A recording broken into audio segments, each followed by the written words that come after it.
seperti tarian-tarian tradisi yang mungkin saat ini mulai dikembangkan oleh seniman-seniman tradisi dalam bentuk konteks sebagai media pendidikan itu tadi. Welcome to the podcast Talk with Us.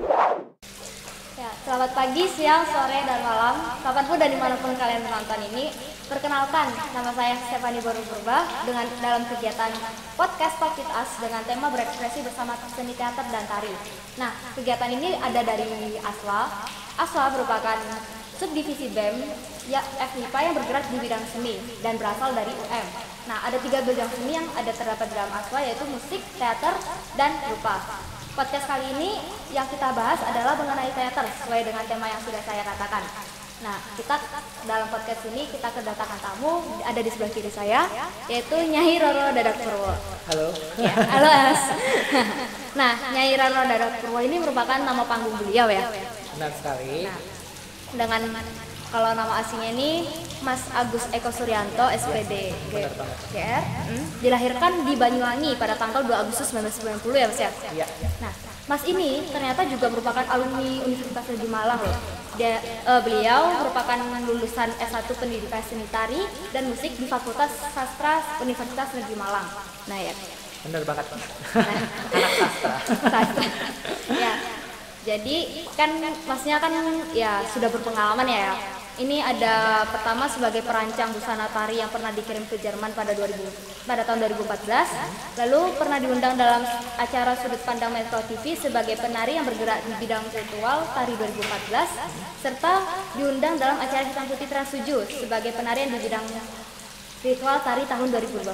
Nah, itu pengalamannya bisa cerita sedikit Mas gimana? Kalau terkait dengan kenapa bisa diundang ke Metro TV, kemudian bisa diundang ke Hitam Putih dan beberapa rancangan busana yang dikirim ke Jerman itu sebenarnya beberapa tahun yang lalu gitu. Ya. Karena ini adalah sebuah karya-karya saya yang memang mulai diapresiasi dan diakui oleh masyarakat sehingga didengarlah oleh media massa, sehingga saya berkesempatan untuk diundang dan menjelaskan bagaimana proses dari karya-karya yang sudah saya buat atau perjalanan-perjalanan yang saya lakukan untuk dalam proses pembuatan karya, kira-kira seperti itulah. Untuk kostum sendiri, memang dulu itu pernah menjalin kerjasama dengan teman-teman yang ada di Jerman untuk pengembangan kostum atau busana tari yang memang kita kirim ke Jerman beberapa waktu yang lalu, sehingga memang kita mendesain atau saya dan tim mendesain kostum dan busana-busana tari yang memang kita kirim ke sana, kira-kira seperti itulah. Ini adalah salah satu usaha dari saya dan tim untuk memperkenalkan budaya-budaya kita yang ada di Indonesia yang tradisi ini untuk ke mancanegara, kira-kira seperti itu. Perasaan Masnya gimana sih kalau misalnya kayak udah pernah ke Jerman nih kan, terus habis itu pernah di acara Sudut Pandang Metro TV. Oke. Itu perasaannya gimana sih Mas? Kalau di Jerman itu hanya kostum aja yang kita kirim, jadi Hanya kita kostumnya ya? belum ke sana. Tapi kalau seandainya saya beberapa kali tanya, pengen keluar negeri dan sebagainya, kalau pengen melihat saya menari datang ke Indonesia. Waduh, Karena saya mempertahankan ketradisian kita, karena lingkupnya saya memang memiliki tujuan bagaimana ketika saya membangun di Indonesia, membangun di sini, ketika ada turis asing ke sini, akhirnya nanti lingkup atau masyarakat bisa kita ambil untuk masuk ke ranah, mungkin mereka bisa membuat produk kuliner atau apa yang bisa mengangkat potensi lokal daerah, kira-kira seperti itu. Itu tujuan saya seperti itu, sehingga ketika ada tamu-tamu dari luar atau mancanegara yang datang ke Indonesia, beberapa kali sempat dari Belanda, kemudian dari teman-teman dari Jepang melihat saya menari di Indonesia, di Candi, di situ dan sebagainya, antusias mereka juga luar biasa, kira-kira seperti itu. Terus kemudian tadi ketika saya diundang di Metro TV atau Hitam Putih, itu adalah sebuah penghargaan aja dari media, dari teman-teman dan penonton, bagaimana ketika saya membuat karya ternyata diapresiasi yang begitu luar biasa, sehingga saya sudah dikasih label sama semuanya bahwa saya adalah seorang penari spiritual. Penari spiritual itu sebenarnya adalah sesuatu hal yang dimana menari adalah saya banget, menari itu adalah jiwa saya, bagaimana menari itu adalah ucapan syukur saya kepada Sang Pencipta, kira-kira seperti itu. Sehingga saya berkesempatan diundang di beberapa stasiun TV, sehingga saya dikasih sebuah kesempatan untuk menjelaskan bagaimana saya ini memiliki sebuah label lah kira-kira seperti itu, atau mungkin julukan ya seperti itu, sehingga saya dikenal sebagai Nyi Roro Dapuro itu tadi. Saya beda dengan mungkin kalau Mas Didi Ninitowo sebagai seorang penari yang komedi kira-kira seperti itulah, saya bagiannya di penari spiritual ini karena saya bagaimana menari ini mengembangkan dalam konteks doa itu tadi kira-kira seperti itu. Kalau ya gila sih, pengalamannya keren banget sih ya. Terus kalau misalnya sekarang nih ya, kabarnya maksudnya masih baik-baik aja berarti ya? Untuk sekarang ini di masa pandemi masih menjalankan semuanya dengan lancar, ya masih sehat juga, selalu bersyukur. Yang penting kita selalu berpikir secara positif, bahagia, kita menjaga kesehatan, dan kita bisa akan menjalankan semuanya kayak kira-kira seperti itu. Ya ditiru ya guys ya. Lalu terus kegiatan Masnya sama pandemi nih Mas, apa aja? Kegiatan selama pandemi ini saya ada beberapa kegiatan yang dilakukan selain saya mengajar ya tentunya, karena saya juga mengajar di salah satu sekolah negeri dan sekolah swasta di Malang ini, sehingga saya ngajar 2 sekolah. Terus kemudian aktivitas yang saya lakukan selama pandemi ini adalah mengajar tari untuk anak-anak kecil itu di sekitar rumah, kira-kira seperti itu. Karena di sekitar rumah itu kebetulan kan untuk anak-anak kecil itu, anak-anak TK, SD itu mereka kegiatan belajarnya kan di rumah. Mereka berkegiatan belajar di rumah, sehingga aktivitas mereka itu kadang-kadang mereka bosan kan di rumah biasanya, sehingga saya mengajak anak-anak di sekitar rumah itu untuk latihan menari bersama, sehingga biasanya setiap hari Rabu sore sama hari Minggu pagi itu biasanya saya latihan sama anak-anak di rumah, kira-kira seperti itu. Produktif sekali ya Masnya ternyata. Ya bisa ditiru sih buat teman-teman di rumah yang nonton dimanapun kalian berada ya, contoh Masnya ya supaya lebih produktif gitu ya. Oke. Jadi kita bisa langsung ke sesi Q&A ya. Ada beberapa pertanyaan dari teman-teman yang sudah memberikan pertanyaannya. Oke, boleh. Ya. Jadi yang pertama nih, ada pertanyaan, aspek-aspek penting apa saja yang tergandung dalam sebuah pertunjukan teater nih Mas? Oke, sebenarnya untuk semua cabang seni itu sama. Yang penting dalam aspek-aspek sebuah seni itu ada aktor atau pemeran, kemudian ada karya dan ada penonton. Sebenarnya 3 aspek itu, baik itu seni tari, kemudian teater, kemudian musik, dan seni pertunjukan lainnya. Yang penting ada 3 hal itu, sehingga kalau seandainya ada pemeran, ada karya, berarti kalau teater ya berarti kita akan membuat karya tentang teater. Kalau tari berarti berhubungan dengan tari itu, kira-kira seperti itu. Kalau saya musik berarti karya musik, kira-kira seperti itu. Sehingga hal seperti ini pun juga terkandung dalam aspek-aspek yang ada di dalam teater. Kalau seandainya teater berarti ada garapan, ada karya, kemudian ada pemeran, ada aktor, dan ada penonton yang menjadi acuan untuk penonton. Ketika ada karya pun juga harus pikirkan kira-kira akan tersampaikan nggak karyanya, kira-kira kepada penonton itu tadi, kira-kira seperti itu. Terima kasih. Kita lanjut ke pertanyaan selanjutnya ya. Dalam teater kita dapat memainkan peran sebagai orang lain nih. Nah, kalau kemudian bagaimana cara kita mendalami karakter atau peran tersebut? Kalau misalnya sifat atau wataknya itu berbeda dengan diri kita gitu, Mas. Nah, ini yang harus kita lakukan ketika kita ingin memerankan seseorang atau memerankan sesuatu nih. Lah, ada tahapan atau proses yang dimana kita harus mendalami sebuah karakter di dalam sebuah pendalaman karakter untuk mencari tokoh seandainya, atau sebuah karakter yang akan kita cari. Sehingga harus kita lakukan itu, kita latihan mendalami karakter itu pun kita juga harus melakukan riset, survei bagaimana aktor atau tokoh yang akan kita dalami, kira-kira seperti itulah.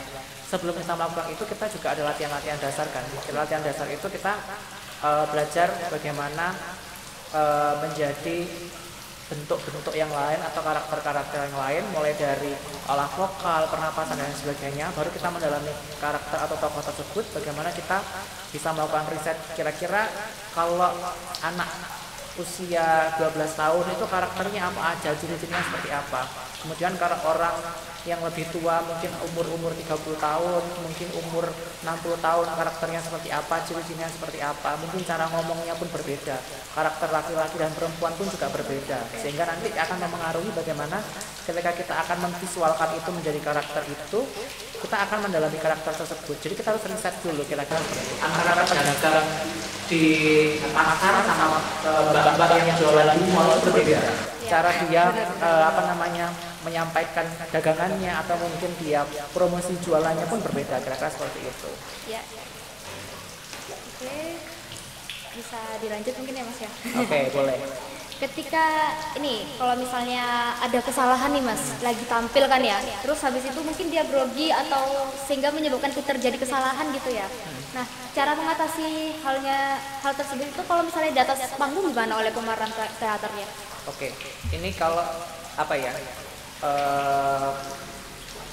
susahnya kalau kita itu membuat karya berkelompok atau secara individu. Kalau di dalam teater itu ada bahasanya itu kita menampilkan secara individu itu seperti monolog itu masih bisa mengeksplorasi diri gitu kan. Berarti mengeksplorasi itu kita secara natural bisa mengembangkan naskah yang sudah ada seandainya kalau kita monolog. Tapi kalau kita secara kelompok bersama-sama seperti itulah kita bisa dari latihan antara si A dengan si B, berarti secara otomatis ketika nanti ada kesalahan pasti lawan mainnya akan memberikan umpan atau timbal balik untuk saling menutupi itu, kira-kira seperti itulah. Itu harus kita pahami atau kita harus harus kita saling improvisasi nih, kira-kira apa yang harus dilakukan ketika ada kesalahan seperti itu, kayak kira-kira seperti itu. Berarti juga tidak boleh saling terpengaruh gitu ya, iya, kalau karena, misalnya ada kesalahan. Karena di antara dua orang paling jarang ketika dua-duanya lupa naskah nih, pasti satunya lupa naskah, satunya akan mengarahkan harus koridornya kembali lagi ke arah ini, kira-kira seperti itu biasanya. Jadi improvisasi bisa dibilang sangat penting ya Mas ya? Sangat penting sekali. Oke. Nah, pertanyaan selanjutnya, kesulitan terbesar apa yang dialami ketika pertunjukan teater sedang berlangsung Mas, kira-kira kalau dari Mas sendiri? Kesulitan apa ya?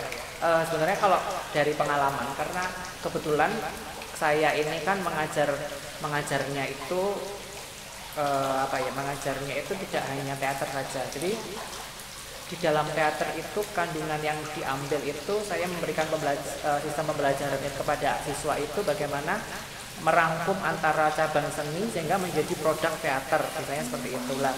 Sehingga di dalam produk teater itu siswa akan membuat yang namanya sebuah pertunjukan teater, di mana di dalam teater itu ada unsur-unsur kerupaan, seni musik, tari, baru membuat karya konsep teater. Karena di dalam teater ini nanti siswa akan bisa mengembangkan pola-pola bentuk di mana karena di pembelajaran di kelas itu yang jarang diterapkan ya. Karena pengalaman saya ketika studi PPG di Jogja berkumpul dengan teman-teman satu Indonesia, ini masih sayang menerapkan sistem pembelajaran di mana untuk menggarap sebuah pertunjukan karya dalam bentuk konsep teater itu merangkum semua cabang seni itu, kira-kira seperti itulah. Konsep yang saya aplikasikan ke siswa itu adalah bagaimana pembelajaran pagelaran teater itu ada unsur keempat-empatnya itu tadi, sehingga ketika ada di dalam satu kelas itu ada sekitar 36 siswa, mereka akan melakukan pembelajaran dengan konsep mereka akan membuat tim manajemen. Tim manajemen itu mereka ada tim produksi, ada tim musik sendiri, kemudian ada tim tari sendiri, ada penokohan sendiri, ada yang buat naskah sendiri, sehingga mereka dipecah dalam bentuk manajemen, kira-kira seperti itulah. Dalam hal ini kesulitan-kesulitan yang sering dilakukan anak-anak atau siswa dalam melakukan pagelaran karya itu adalah bagaimana mereka mengembangkan ide di awal, kira-kira seperti itu. Karena minimnya mereka untuk membuat sebuah karya itu kesulitan gitu. Karena kenapa? Pengalaman secara estetis mereka itu masih kurang, kira-kira seperti itulah.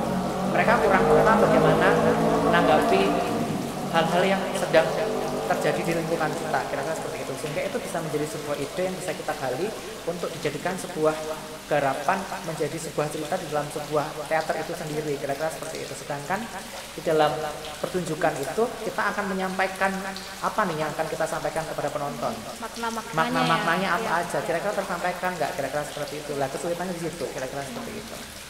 Baik. Bisa kita lanjut sih ke... Boleh. Ya. Nah, sekarang ini kita masuk ke seni tari, Mas. Oke. Ada gerakan tangan dan ada gerakan kaki nih. Nah, yang pertama gerakan tangan dalam tari itu memiliki makna visual tersendiri gak sih? Gerakan tangan ya? Iya, gerakan tangannya. Kalau dalam ranah tari itu memang saya S1 pendidikan seni tari ya, sehingga memang saya fokusnya juga dalam bentuk tari, tapi ngajarnya pun juga teater itu tadi, sehingga dalam pemaknaan baik tari ataupun teater itu sebenarnya adalah saling melengkapi, karena di dalam teater itu ada unsur-unsur ketarian atau ketubuhan yang bisa kita ambil untuk masuk ke ranah teater, kira-kira seperti itu. Kalau dalam tarian sendiri, dalam sebuah gerak tari, tangan itu adalah simbol di mana kalau menurut riset saya, riset dan penelitian saya, itu adalah bentuk-bentuk atau sikap-sikap mudra. Mudra itu adalah doa. Oh, doa. Ya, mudra itu adalah doa di mana ada simbol-simbol ketuhanan yang memang itu ada visual-visual makna yang memang itu ditujukan untuk sebuah simbolik dalam hal konteks ini adalah persembahan untuk Sang Maha Pencipta, kira-kira seperti itu. Sehingga itu adalah simbol-simbol mudra. Itu menurut saya kira-kira seperti itu. Berarti kalau misalnya tari itu gerakan tangannya untuk menyembah lah, kira-kira seperti itu ya? Iya, untuk untuk doa kepada Sang Pencipta, kira-kira seperti itu. Ya, baik. Lalu tadi kan udah gerakan tangan ya. Nah, kalau misalnya kaki nih, biasanya kalau misalnya seni tari kan ada pakem kakinya tuh ya Mas ya. Nah, itu cara supaya meningkatkan kepakeman kaki bagaimana Mas? Nah, ini antara tangan dan kaki sebenarnya adalah unsur ketubuhan. Iya. Antara kaki, tangan, badan, semua yang ada dalam tubuh kita itu sebenarnya adalah itu sebenarnya ketubuhan. Ketubuhan itu karena di dalam tari itu ada 3 unsur. Ada unsur aspek wirama, wiraga, wirasa. Ya kan? Kalau wirama, wiraga, wirasa. Kalau wiraga itu adalah unsur ketubuhan ini. Unsur ketubuhan itu bagaimana kita mengolah tubuh kita agar kita itu tahu bagaimana respon terhadap diri kita sama respon terhadap panggung. Kalau di dalam tari itu ada zakat alit, zakat gede. Zakat alit itu bagaimana penari bisa memahami karakter ketubuhannya, kemudian bagaimana tubuh ini bisa paham dengan panggung. Itu unsurnya ada seperti itulah. Bagaimana kita mengolah itu tadi, berarti mengeksplorasi diri. Bagaimana kalau saya biasanya kalau latihan itu memanfaatkan alam itu seperti kalau hujan itu berarti saya hujan-hujanan, bagaimana kaki, tangan, badan, kepala itu merasakan hujan yang jatuh. Nah, kita bisa mencari gerakan dalam bentuk-bentuk seperti itu. Kemudian kalau seandainya ada sawah yang pematang sawah yang kira-kira mau menanam padi itu, kalau kita masuk ke lumpur, kita gulung-gulung di lumpur dan sebagainya, bagaimana kulit kita tuh menyentuh dengan lumpur, seberapa padatnya lumpur itu, bisa seperti itu. Kemudian di pantai, gulung-gulung di pasir, nah kita bisa merasakan respon-respon itu sehingga akan menciptakan sebuah karya di situ. Kita menciptakan sebuah gerak sehingga kita bisa, oh kira-kira kalau kita berdekatan dengan pasir, dengan lumpur, dengan air ketika hujan, kira-kira tubuh kita seberapa power kekuatannya, itu bisa diambil dan bisa diaplikasikan dalam bentuk ketubuhan, baik itu tangan, kaki, itu tadi kira-kira seperti itu. Dan unsur-unsur yang lain seperti tadi itu kayak itu wiraga ya. Kalau wirama itu musik, wirasa itu bagaimana ekspresi untuk menciptakan sebuah rasa. Rasa baru ke ekspresi itu tadi, kira-kira seperti itu. Berarti kalau misalnya dalam tari semua aspek itu harus ada ya Mas ya? Ya sama sih, semua cabang seni itu harus seperti itu. Kira-kira seperti kalau memang tari itu memang bentuknya ada aspek wirama, wiraga, wirasa itu tadi lah. Kalau tari kan juga salah satu bagian dari teater gitu. Karena kesinambungan itu tadi, kira-kira seperti itu. Jadi kita lanjut ke pertanyaan selanjutnya ya Mas ya. Oke. Kalau misalnya kita nari nih ya, biasanya kan ada yang nggak pede gitu kan. Nah itu tips dan trik supaya tidak malu dan jadi percaya diri, itu gimana Mas? Oke, untuk menumbuhkan rasa percaya diri itu sebenarnya proses atau perjalanan aja. Ketika bagaimana kita itu ingin melakukan pementasan, pasti wajar lah manusiawi ketika nervous di awal tuh nervous banget. Kayak kita berdua ini ya, kayak kita berdua aja. Tadi berdua aja pasti nervous. Aduh, ditanya apa? Ketika ada seperti itu. Makanya ketika kita latihan pun kita pun juga harus memikirkan latihan, kita tonton berapa orang, banyak orang dan sebagainya juga penting juga. Ketika saya ngajar pun juga seperti itu. Saya jarang ngajar itu di dalam ruangan. Ketika praktek menari, praktek membuat karya musik atau mungkin membuat karya teater, itu jarang siswa itu di kelas. Lebih baik mereka itu di luar, ada orang yang warawiri melihat dan menonton, itu justru akan menumbuhkan rasa percaya diri mereka. Karena keterbiasaan juga, kira-kira seperti itu. Terbiasa ya. Iya. Berarti semakin sering latihan semakin bagus lah ya. Iya, bisa seperti itulah. Jadi untuk apa ya? Kalau kita bersinggungan dengan banyak orang, akhirnya kan kita nggak nervous karena sudah sering ada orang-orang sekitar kita ngomong, kita nari, kita dialog pun juga kira-kira seperti itu. Saya lanjut ya Mas ya. Ini ya sama masih tari ya, cuman ke tari tradisional. Dia itu nanyanya cara menjaga kelestarian tari tradisional supaya tidak termakan zaman. Kan sekarang kayak banyak tari modern, terus banyak tari dari luar gitu ya masuk ke Indo. Sehingga tari tradisional mungkin bisa dikatakan jarang mungkin ya Mas ya, kalau di Indonesia. Itu kira-kira gimana? Oke. Sekarang ini sebenarnya banyak sekali usaha-usaha yang dilakukan oleh kita generasi muda, kita ya.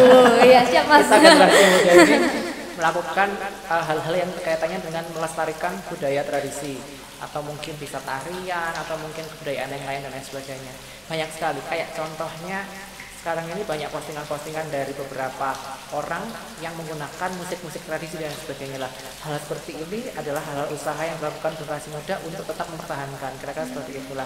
Sebenarnya seniman-seniman tradisi pun juga mereka itu mengalami sebuah krisis yang dimana butuh pertolongan dari kita generasi milenialnya, yang dikatakan milenial sekarang ini, yang kita sudah mengenal produk-produk teknologi dan lain sebagainya, bagaimana mengemas atau mengembangkan agar mereka ini tetap lestari. Dan itu sebenarnya tugas kita. Nah, sedangkan untuk seniman tradisi, mereka sudah kekeh dengan pendirian mereka, dengan prinsip-prinsip mereka, dengan ketradisian mereka, yang mereka itu kurang paham dengan teknologi. Sehingga ini sebenarnya tugas kita untuk menjembatani antara seniman tradisi dengan ketradisiannya, dengan budaya tradisi mereka.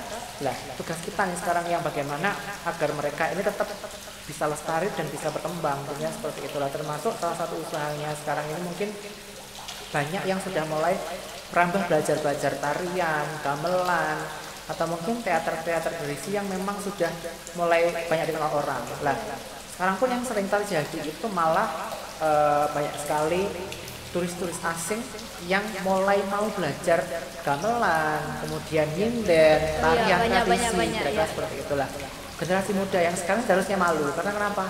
Ya kita yang ada di rumah sendiri kita nggak tahu gitu, ya kan? Malah orang luar yang belajar ya. Sudah belajar seperti itulah. Makanya itu adalah salah satu motivasi juga kita bagaimana juga mau untuk belajar hal seperti itu, kira-kira seperti itu, untuk mempertahankan dan tentunya untuk menjaga kelestarian budaya kita yang tentunya yang masih tradisi ini, kira-kira seperti itu. Terima kasih. Lalu tadi kan seni teater sama seni tari ini Mas ya, kan Masnya bilang ada hubungannya. Itu hubungan khususnya itu lebih spesifiknya gimana Mas? Karena di dalam teater itu sebenarnya ada olah tubuh, olah gerak dan sebagainya. Kalau dalam tarian itu kita berjalan, itu sebenarnya kita menari. Tergantung bagaimana kita berjalan, itu ada tempo dinamika aja, itu sudah menjadi tarian. Nah, kalau dalam sebuah teater kita bergerak pun itu adalah sebuah bisa dikatakan itu adalah termasuk unsur tarian, ketubuhan, sehingga dalam hal itu pun ada connecting atau ada kesinambungan yang bisa dikatakan korelasi yang memang bisa dimasukkan ke dalam unsur ranah itu. Karena di dalam teater pun kadang ada unsur tari yang bisa dimasukkan, kira-kira seperti itu. Ketika sudah ada gerakan yang itu ada tempo dinamikanya, berarti itu sudah masuk ranah tari. Ketika itu dalam sebuah pertunjukan teater, kira-kira seperti itu. Sebenarnya kan kalau saya tuh pengalaman teaternya itu sebenarnya agak terus lama sih sebenarnya, karena memang udah lama banget, karena memang di masa kecil itu kurang paham sebenarnya, karena memang keluarga itu basicnya adalah, kalau di Banyuwangi itu ada namanya jingguan atau janger Banyuwangi, sehingga dulu waktu kecil masih usia TK itu naik ke atas panggung tuh nggak tahu kan, saya cuma digendong sebagai anak gitu, saya nggak tahu gitu. Tapi dari situ akhirnya saya di atas panggung ternyata waktu kecil itu, sehingga ada pengalaman estetis di situ, sehingga ketika sudah masuk ke ranah bangku sekolah, kemudian kuliah, mendalami teater pun itu nggak benar-benar yang teater modern, teater tradisi, nggak banget. Tapi bagaimana pengembangan pola-pola bentuk teater dalam konteks bagaimana belajar teater itu untuk mendalami karakter, hanya betul-betul seperti itu aja, seperti itu. Itu tadi pertanyaan udah cukup banyak ya Mas. Ini pertanyaan penutup lah bisa kita bilang ya. Ini cara meningkatkan bakat dan minat kita terhadap seni di era pandemi Mas. Aduh, hanya pusing semua ya ngomong pandemi, karena di pandemi ini sebenarnya nggak hanya karangan seniman atau mungkin ranah orang yang hobi suka menari dan sebagainya, tapi semua kalangan tuh mengalami dilematika bagaimana caranya kira-kira seperti itu. Kalau saya secara pribadi itu sebenarnya pandemi adalah kan nggak sih Enggak, menurut saya. Wow, keren sekali masnya. Ya, enggak, karena kenapa? Karena di masa pandemi ini pun ketika saya menari bentuk ritual itu tadi malam bulan purnama pun nggak ada penonton sama ada penonton tetap Sama saja ya tetap sepertinya. tak lakukan setiap malam bulan purnama. Kira-kira seperti itu. Tapi kalau memang dari ranah pendidikan saya mengajar, memang tidak semudah yang dibayangkan ketika kita mengajar online dengan mengajar secara tetap muka langsung. Iya, Kira-kira benar. seperti itulah. Makanya akhirnya saya membuat video-video media pembelajaran yang dimana harus bisa dipahami oleh siswa itu tadi, kira-kira seperti itu. Kalau seandainya kita melihat contoh video tari secara utuh seluruh tubuh itu nggak bisa dicerna oleh siswa, Oh, nggak bisa ya? nggak bisa. Sehingga saya menggunakan media pembelajaran yang dimana itu seperti potongan, jadi seluruh badan, bentuk kaki sendiri, tangan sendiri, kepala sendiri, jadi sudah ada di YouTube sehingga mereka belajarnya pun lebih mudah di rumah. Mereka seperti itulah. Biasanya ujiannya pun mereka ngirim video, diupload dan lain sebagainya. Itu juga salah satu usaha bagaimana memperkenalkan. Seandainya saya ngajar tari topeng Malangan seandainya, berarti secara otomatis mereka akan belajar tari topeng kemudian diupload. Diupload ya. Nah, dari situ mereka akan memberikan deskripsi sesuai dengan sudut pandang mereka. Sehingga itu adalah salah satu usaha dari saya juga agar generasi muda itu juga mau belajar tarian-tarian yang ada seperti tarian-tarian tradisi yang mungkin saat ini malah dikembangkan oleh seniman-seniman tradisi dalam bentuk konteks sebagai media pendidikan itu tadi, kira-kira seperti itu. Iya. Ya, sepertinya sudah cukup pertanyaannya Mas. Oke. Jadi kita kedatangan minuman nih ya guys ya. Mungkin Masnya boleh nyoba dulu, kita sama-sama Oke, nyoba boleh ini. nih ya. Boleh dicoba ya. Iya. Ini tadi aku dengar-dengar namanya Kopi Tugu Malang. Kopi Tugu Malang. Kopi Tugu Malang ini mendapatkannya di mana kira-kira? Ada di Social Palace Coffee. Itu tuh alamatnya bisa dilihat di bawah ini ya. Ada di Sawo Jajar, bisa diperhatikan. Terus nanti ada IG-nya di sini. Kalian bisa lihat semua ya. Gimana Mas rasanya? Enak banget. Enak banget ya. Cocok banget. Kita habis capek-capek tanya jawab, ngomong-ngomong gitu ya. Cocok banget buat penutup nih ya. Jadi gimana ya? Kalau pesan-pesan dari saya ya buat Masnya, keren banget sih. Udah keren banget kayak, dan Masnya juga sangat menginspirasi kita semua ya Mas ya. Apalagi di era pandemi kali ini kan banyak kegiatan yang kita terhambat juga, tapi Masnya juga kita bisa dalam seni tari dan terutama seni tari sih ya Mas ya, seni tari dan teater ya. Jadi sekian podcast kita kali ini ya, semoga bermanfaat buat kita ke depannya. Ya, makasih juga kepada Masnya. Sama-sama. Ya, terima kasih, sampai jumpa.